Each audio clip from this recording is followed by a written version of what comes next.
بسم اللہ الرحمن الرحیم۔ آج ہم انشاءاللہ عز و جل صمت اور سکوت کے درمیان فرق جانیں گے۔ صمت اور سکوت دونوں خاموشی کے معنی میں استعمال ہوتے ہیں، یعنی دونوں کا ترجمہ کیا جاتا ہے خاموش رہنا، چپ رہنا، لیکن ان میں کچھ فرق ہے۔ آئیے جانتے ہیں کیا فرق ہے۔ الصمت یتولد من الادب والحکمت، صمت ادب اور حکمت سے پیدا ہوتا ہے، یعنی ادب اور حکمت کی وجہ سے خاموش رہنے کو صمت کہتے ہیں۔ اگر کوئی بندہ ادب کی وجہ سے خاموش ہو، اگر کوئی بندہ حکمت کی وجہ سے خاموش ہو تو اسے صامت کہیں گے، ساکت نہیں کہیں گے۔ السکوت یتولد من الخوف، سکوت کسے کہتے؟ خوف کی وجہ سے خاموش رہنے کو۔ السکوت یتولد من الخوف، سکوت خوف کی وجہ سے پیدا ہوتا ہے، یعنی اگر کوئی بندہ خوف کی وجہ سے خاموش ہے تو اسے ساکت کہیں گے۔ خوف کی وجہ سے خاموش رہنے کو سکوت کہتے ہیں۔ یہ تو ان کے درمیان ایک فرق ہوا۔ ان کے درمیان اور بھی فرق بیان کیے جاتے ہیں۔ مثال کے طور پر اور ایک فرق یہ ہے کہ تکلم پر قدرت کے باوجود خاموش رہنے کو سکوت کہتے ہیں۔ اگر کوئی بندہ تکلم پر قادر ہے، کلام کرنے پر قادر ہے، پھر بھی خاموش ہے تو اسے ساکت کہیں گے۔ اور صمت کسے کہتے؟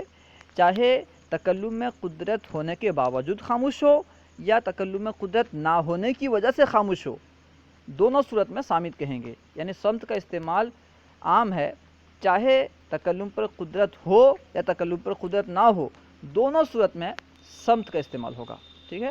یعنی تکلم میں قدرت ہونے کے باوجود خاموشی ہو یا تکلم میں قدرت نہ ہونے کی وجہ سے خاموشی ہو، دونوں صورت میں صمت کا استعمال ہوتا ہے، جبکہ سکوت کا استعمال تبھی ہوتا ہے جبکہ تکلم میں قدرت ہونے کے باوجود خاموش ہو، ٹھیک ہے؟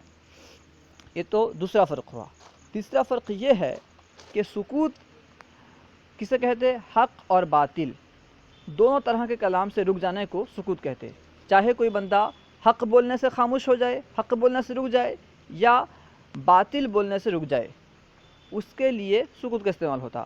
لیکن صمت کا استعمال صرف قول باطل سے رکنے کے لیے ہوتا۔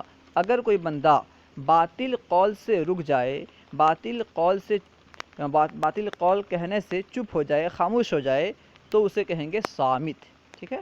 یعنی باطل قول سے بچنے کو، باطل قول سے رکنے کو صمت کہتے ہیں۔ اور سکوت جو ہے اس میں عام ہے کہ چاہے قول باطل سے رکے یا حق بولنے سے رکے، اس کے لیے سکوت کا استعمال ہوتا ہے۔ اور ایک فرق یہ ہے کہ صمت میں خاموشی کی مدت زیادہ ہوتی ہے، صمت کے اندر خاموشی کی مدت زیادہ ہوتی ہے۔ اگر کوئی بندہ زیادہ وقت تک خاموش رہے تو اسے صامت کہیں گے، اور کوئی بندہ کم وقت خاموش رہے، مثال کے طور پر ابھی کوئی بندہ خاموش ہوا ہے، اپنے ہونٹوں کو بند کیا ہے، تو اسے ہم صامت نہیں کہیں گے بلکہ ساکت کہیں گے، ٹھیک ہے؟ صمت کا استعمال کب ہوتا؟ جبکہ خاموشی کی مدت زیادہ ہو۔ اللہ و رسولہ اعلم۔ السلام علیکم ورحمۃ اللہ وبرکاتہ۔